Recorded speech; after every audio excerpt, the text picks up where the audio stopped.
Thank you. Awesome. All right. Good evening. So we're going to talk about heuristic traps, how to avoid those mental shortcuts that might lead to death. And this is based off on an article that I was doing research on about avalanches and how skiers were using heuristic traps and getting in trouble. And I thought, let's adapt this to cavers. So first off, let's talk about what a heuristic is. It's a weird word. It's a Greek word. But basically, a heuristic is a mental shortcut that allows an individual to make a decision, pass judgment, or solve a problem quickly and with minimal mental effort.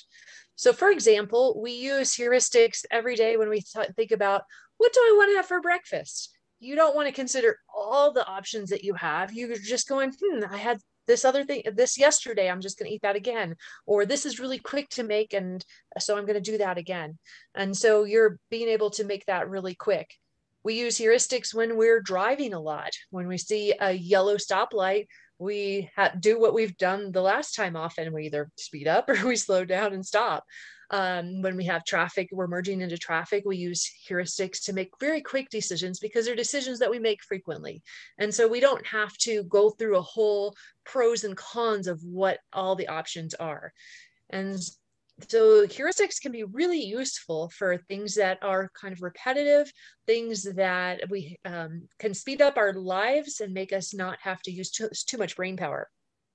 But if we are on the edge of a pit, like this photo shows on a recent trip, we might not want to take some mental shortcuts. We might want to be thinking about everything really thoroughly. And so we don't want to use heuristics in those cases. But if we're just in the habit of using some heuristics, we can fall into what's called a heuristic trap. And so I'm going to go over some of the most common of those heuristic traps. And the first one is past experience. We've done it before, and so we want to keep doing it the same way. We're achievement driven, so we want to get that onto our resume. Unwilling to change our plans because, dang, those plans were good.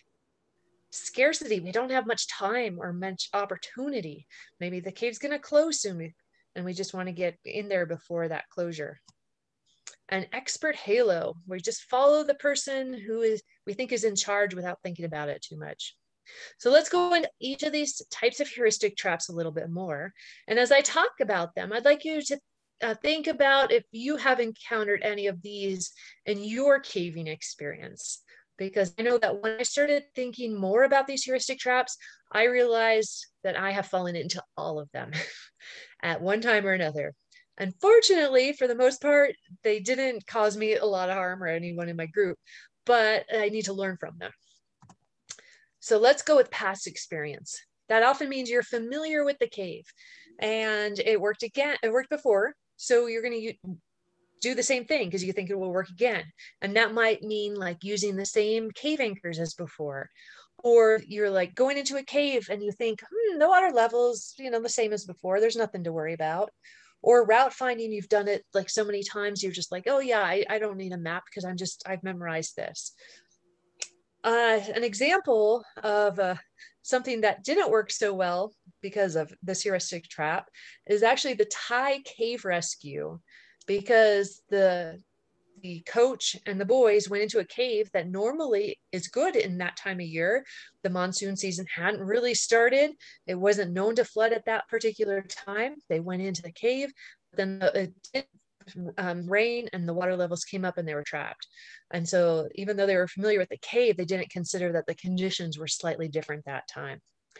Something people might say with this past experience heuristic trap is, I did it last year and it was fine. Let's do it the same this time. Okay. Another heuristic trap is achievement driven. So maybe you saw somebody post a beautiful cave picture on social media and you're like, I want to go there. That's gorgeous.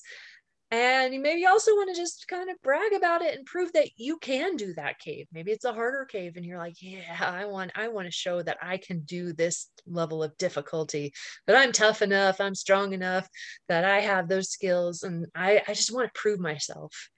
Also, sometimes getting acceptance by the opposite sex. Often younger males will act differently if there are younger females in the group because they kind of want to show off for them, and sort of built into those genes. And so might be something that you're not even thinking about. So an example would be like, I saw Buff Caver post about this cave, and if they can do it, so can I. And I'm just going to show the world that I can do that too. So does that ring any bells? There are a lot of beautiful cave pictures out there on social media. And I know that I've definitely gone, I want to go to that cave, and maybe I'm ready for it and maybe I'm not. Another type of heuristic trap is unwilling to change plans. So you often will be going into a cave and you're like, I've made these decisions consistently. I want to keep making these decisions consistently. But maybe some of the things change a little bit. But you're so committed to that goal of getting to the end of the cave or to some special part of the cave, and you have tunnel vision, like this is what we've got to do. We've got to get there. Highly committed groups that it's been shown do have more accidents than groups that are not as committed. They're just, oh, let's go caving, versus they have some goal that they want to meet in that cave. And so something that might be said is, we've gotten to the bottom of the cave on every other trip. We'll do it again this time. But this time, maybe there's bad air down there because it's a different season, or the water levels are different, or someone in the group isn't feeling quite right. And so you really maybe ought to change your plans and not stick with what you first thought you were going to do. Here's another one, scarcity. So scarcity means that you have a scarce opportunity. So like you have a limited amount of time. It might be a special opportunity, like the cave is only open for a certain amount of time, or a friend invited you on a special trip and you're like, this might be the only time I get into this cave. It may be a gated cave and you somehow were able to get the key for it. And you're like, I've just got to go through with this trip because I might not get back to it ever again. Maybe you've gone a long way to get there. We drove 6 hours to get to this cave, so by golly, we're going to do it. Or you're gone way back into a cave and you're like, oh, we've just got to keep serving until we finish, even because it took so long to get back there, and you're just like, oh, we don't want to have to do that again. And it's just, you're trying to make the most of your time. But do you really have enough food and enough energy and enough other supplies to make it a good trip? Or are you going to be wearing yourself out so much more that you might be more susceptible to getting hurt? And finally, out of this acronym PAUSE, we have expert halo. So you may have one person in the group who appears to be the expert. Maybe they really are an expert, or maybe they just appear to be because they are the oldest, or they're the most assertive, or they seem to know what they're doing, or maybe they're best looking. It could be anything that to that person just seems to be the expert, and anything they say goes without question. And so, yeah, they know what's right, or at least they seem to know what's right, and people are willing to follow them. Or maybe it's the case that you're the expert and you're not willing to listen to questions. You're like, oh, I know everything about this cave. And you're like, why are people questioning me at all? I just have this great reputation, and just find it offensive that they are questioning me. So an example here is, that person has been in so many caves, they must know what they're doing. So I want to open it up a little bit now to the floor to find out if anyone is willing to share some of your experiences with heuristic traps, because this is a presentation in development, and I would love to get some more feedback and be able to improve it, because I think learning more about this can be very helpful. And so if any of you are willing to share an experience with it, I'd love to hear it. I feel good about it. Like, we definitely have a solid crew. And like, yeah. yeah. There aren't any people who it's like, ooh, you know. I think I've got one. Okay. That's a good point. I did invite all these people, so.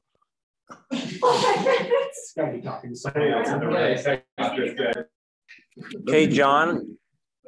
John, you're breaking up. Are you trying to talk? Anyways, I've got one. This past weekend, when we were surveying a cave, that cave called Cascade Falls Cave down in southern Utah. We had pushed about maybe 700 feet in, and we had an oxygen meter, and the oxygen started going down, and normal oxygen's around 20.8%. But the oxygen meter dipped down to 19% and started going lower. And technically, a human, you can still function, you can still tolerate, you know, about 17% oxygen and be okay. And we were so excited to be in that cave, and because, you know, it's rarely ever not flowing with water, but because of the drought this year, there was no water in the cave, and so we were really excited to be in there. And so we wanted to keep pushing, but we had to kind of stop ourselves and say, like, if we keep pushing, like, we could, you know, we could stir up some carbon dioxide that's known to be in, you know, in the bottom passage of this cave. We could create, you know, we could breathe up the usable oxygen and cause us issues on the way out. And so we decided to turn around, but that was one of those moments where we wanted to keep pushing, but we decided not to. Kind of a scarcity moment. And how did you decide that you were actually going to turn around right then? Was it like a group discussion, or had you decided beforehand, like if you reach a certain level, that was the turnaround point? Well, it was a combination of the water was getting to be about waist to chest deep. And so we were all a little cold. And also the oxygen alarm was blaring really loudly.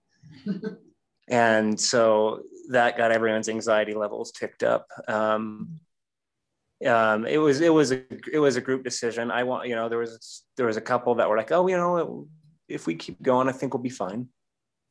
But we kind of came together and just made the decision to turn around. And and we just made some really brief sketches and shot as far as we could to the back of the cave, and called it good with the survey. So.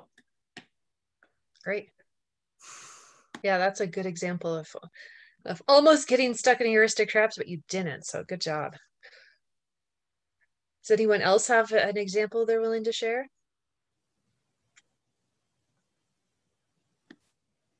Scanning the room here. There's no one in this room that wants to share right now. Jake and I have some experiences with Little Brush that come to my mind. Can you guys hear me, by the way? Yes. Here, I'll start video. Okay, let's see hello. Okay, so first, really good experience. Steve Johnston. Anyway, he's a sketcher, and he came out to Little Brush, and he was kind of iffy because he had injured his foot, and he had driven all the way out there, and he gave me a brief rundown of how to sketch, and he chose not to go in. So he made the right choice for him. Couple of other things, I guess maybe a negative example was on the way down the ravine wall into the mouth of Little Brush, I smacked my hand on the rock wall and it started to swell up. And I caved for 8 to 10 hours anyway. In Little Brush, I kind of enjoyed putting my hands in the ice cold water, you know, letting it be like an ice pack. So, you know, maybe going in helps anyway, or maybe not. But then another positive experience was on this last push, especially we're trying to get into Mordor, and we got up to that high lead, and there'll be more about this in the report, the caver, Utah caver that comes out. But long story short, we got clear up to the lead. We started tapping on the rocks we needed to bolt in to be able to pass safely. And we discovered the bolts had not made it back there. They had exited the cave with someone else who had left earlier. And Jake was looking at it and he was thinking, you know, he might be able to make the pass, but if he didn't, it's, you know, he'd probably die. And ultimately we chose that it was not worth it and to push, even though we had carried our vertical gear, extra rope, the hammer, extra batteries, just everything clear back there, the hammer drill, right? And then we made the right decision to back off and try again another time. So those are our experiences. Good job. Thanks for sharing those. Yeah, I think just being willing to talk about some of our experiences is really helpful so that we can avoid these heuristic traps. And I also want to share with you another way to try to get past these heuristic traps. Ian McCammon, who came up with the original avalanche study, said heuristic traps are attractive because they are fast and convenient for novices. Knowledge-based decision strategies generally are not. So we have to think a little bit more and take some time. So we can plan, ask questions, use situational awareness and scenario review. An acronym for this is PASS. So if we can pass through these, then we hopefully can avoid those heuristic traps. So I'm going to spend a little bit more time on each of these and then ask for your input on them. So first off, for planning, consider all the options that there are for the trip and make sure that everyone who's going on that trip knows what's going on and what the plan is. It's really good to talk through the plan with the members and not to be in a rush about it. Checklists are key. And actually in the medical field, they use checklists all the time so that they are not doing mental shortcuts. And so you might have a checklist for what gear you're taking with you. You might have a checklist of what are the steps to do certain things, like if you're doing a bolt climb or something like that, you might have some checklists like that. And also then surface contacts. I want to show you this Caver Alert information sheet, which is, it's on the NSS page at caves.org. It's also on the NCRC safety page, so ncrc.info. And it's two-sided. This is just part of the first page. And this Caver information sheet is something you can download on your phone and fill out and then send to your surface contact so that they have all this information. So if you don't come back when you say you're going to, they can just flip it over and follow the instructions on the back, which is call 911 and then call a regional coordinator and get a rescue started. So filling out this sheet can also be part of your checklist for getting ready for a cave trip. And it makes you just think a little bit, like make sure you got everything and you know which cave you're going to and that people know you're in that cave.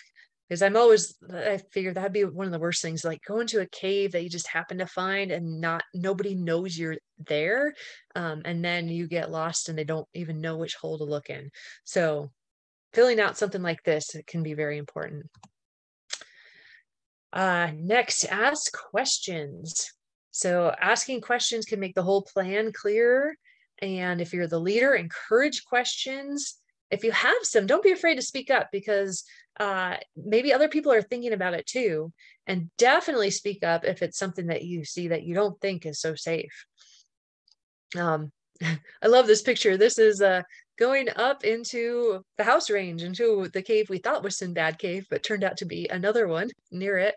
And yeah, it looked really spicy, but actually it wasn't too bad at all going up in there. And there was a neat skeleton in there. But yeah, we had talked, this was actually while we were getting ready for this is where we talked about heuristic traps. And so we were realizing like, we can't be too focused in on that goal. We have to say, okay, if our lead climber says it's not safe, we're turning around, we'll just go do something else. And so those are really good discussions to have. Okay, situational awareness. I know in my work for the Park Service, we talk about situational awareness a lot because we always need to be focusing on what's happening right now. Those conditions can change so fast, whether they're weather, something going on with a team member, wildlife that might be coming. There are a remarkable number of caves that are rattlesnake dens. So that's something, and I have stepped over a rattlesnake going into a cave, not knowing it. And when I came back out, I was face to face with it and went, oh, okay, I've got to make a decision here if I'm just going to wait for a while or if I think I can get back over it. When you look at these pictures, what do you think this guy is thinking when he's looking at this ice? He was this was the first time, this is a high elevation cave in Nevada, and his first time down in there. And he was kind of like, whoa, this is a serious cave. And the vertical part had been so much more than what he was expecting. I tested him out, so I knew he was totally fine at handling all the rebelays, but he really had to be on his A game. And on the same trip, we have this other picture, and yeah, this member looks a little worn out. Yeah, and so you do want to check in with your team members and just say, hey, are you good to keep going, or do we need to head back out? So it's things to think about. And so he was fine, but it was just I caught him at a really bad moment for this photo. And so it was kind of interesting. But sometimes if you see somebody like that, you might just say, hey, are you hungry? You need to take a snack, or do we need to you put a layer on, or are you because you're cold, or you need to get a drink? Is your pack weight okay, or is there something I can take from your pack? But just keeping aware of our team members the whole time we're in there, and then what's going on in the cave is really important. And then scenario review. So let's think about what's happened to other people, either going to this cave or another cave. And I like to play the what if game. That's actually a really good one to do when you're driving. If you're starting to get tired, start playing the what if game, because it really gets your mind activated, and then you start waking up more. So what if someone gets sick on a trip? What are you going to do? Is somebody going to go out with them? Who's going to go out? What if the team gets separated? I've had this happen on more than one trip where you're like, whoa, we're missing half the people. And you're like, what happened to them? Did they go into did they turn around and go back? Or did something happen? And so, yeah, Eric, I'm kind of curious to learn more about the example that you gave for your trip, because you were, as I understand, near the end of the trip, but the rest of the group had gone down to the bottom of the cave. And did anybody ever come and check on you to find out what happened, because you did get separated from the rest of the trip? And what about getting lost? What happens then? There's a really good story about a caver getting lost in Jewel Cave while doing cave survey, and his team could not find him. They could hear him knocking on the wall, but they couldn't find the passage that got them to him because it's such a mazy cave. And they looked for quite a while, and then they were like, we've got to go out of the cave because we just don't have the food and water to keep going, and we need to go get help. And they felt so terrible about losing their teammate there, but they were like, we've got to go get help. We just can't do anything more. But fortunately, he had found his way back out to their gathering spot in that period where they had gone out in some other passages. And so everything was good, but they had some real moments of panic there. And then another way to do scenario review is to review American caving accidents. And that's just fascinating. Certain incidents really stick in your mind. I know a couple bear incidents where people went into caves and there was a bear in there. That just was like, I'm like, whoa, I just can't imagine that. That's something pretty crazy.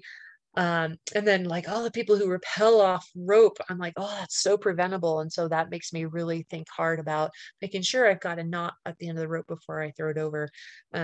So reviewing those American caving accidents and going, I don't want to end up in here with something that could have been really preventable. So that's something to keep in mind.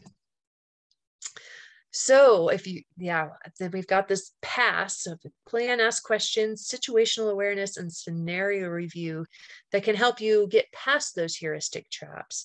And if anyone's willing to share an experience where they may have done one of these things in this PASS, I'd love to hear about it.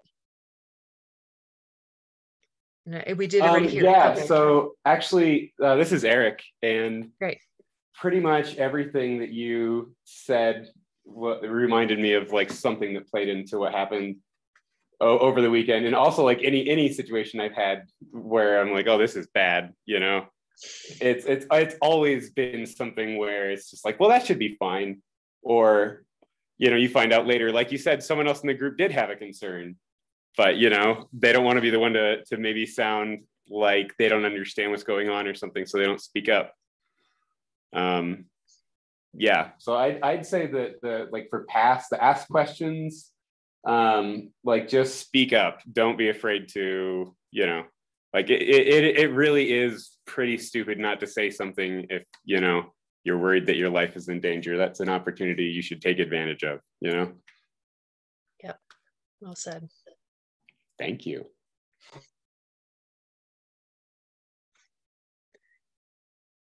Anyone else want to add in?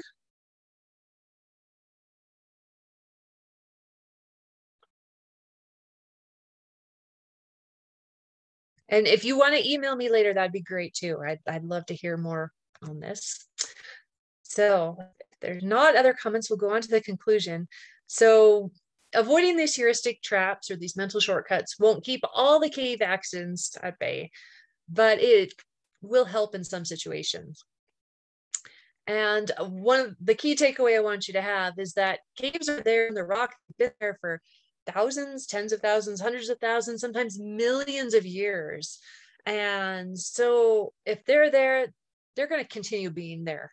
And so you do have time to pause and assess those heuristic traps. And if you can pass the basics, then you're good to go. If not, that cave will still be there and you can come back another time. So thank you for your attention. As I mentioned, this is based on an article from the NSS News in June 2021, American Caving Accidents Edition. If you haven't seen that, take a look. And then Ian McCammon from 2004 originally came up with this idea for recreational avalanche accidents, but I really like the idea. So I thought, oh, we should adapt this to cavers and our cave experiences.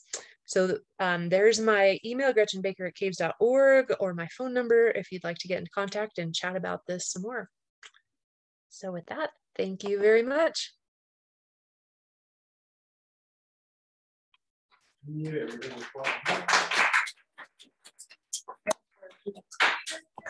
Cool.